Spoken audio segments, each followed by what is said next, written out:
સુરેન્દ્રનગર જિલ્લામાં વધુ 14 લોકોએ મૂળ ધર્મનો અંગીકાર કર્યો છે. મળતી માહિતી અનુસાર ધર્મ પરિવર્તન મામલે સુરેન્દ્રનગર પ્રશાસન વિભાગ દ્વારા વધુ 14 લોકોની અરજી મંજૂર કરવામાં આવી છે.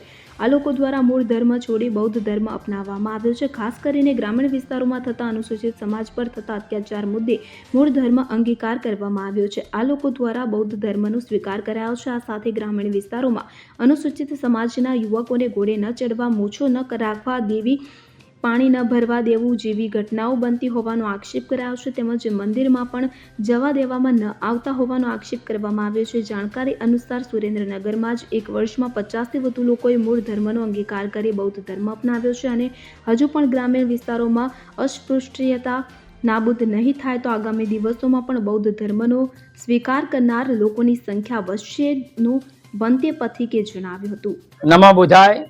હું ભિક્ષુ પથિક શ્રેષ્ઠી અમર બૌદ્ધ વિહાર ગુજરાત, બૌદ્ધ ધર્મનો ધર્મગુરુ. તાજેતરમાં અમારે ત્યાં બુદ્ધ વિહાર છે, ત્યાં 12 લોકોએ બૌદ્ધ દીક્ષા ગ્રહણ કરી. 5 લોકો વડોદરાના, 5 લોકો મહેસાણાના, 2 લોકો સુરેન્દ્રનગરના હતા. અને એ ધર્માંતરનું કારણ છૂઆછૂત અને અસ્પૃશ્યતા. હાલમાં પણ 70 વર્ષે અહીંયા સરકારની અંદર ભલે તમે ધર્માંતર કરો પણ તમને જૂના જ સમજવામાં આવે છે અને તમારી સાથે છૂઆછૂત રાખવામાં આવે છે.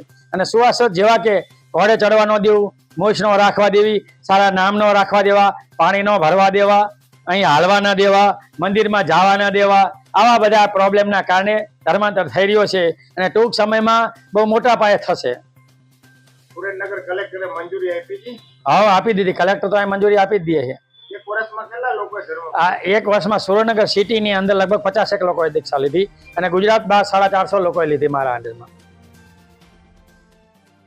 Bureau report CN24 news. હવે જુઓ દેશ દુનિયાની તમામ ખબરો તમારી આંગળીના ટેરવે. ઉઠાવો મોબાઈલ અને Google Play Store પરથી ડાઉનલોડ કરો અમારી CN24 ન્યૂઝ મોબાઈલ એપ.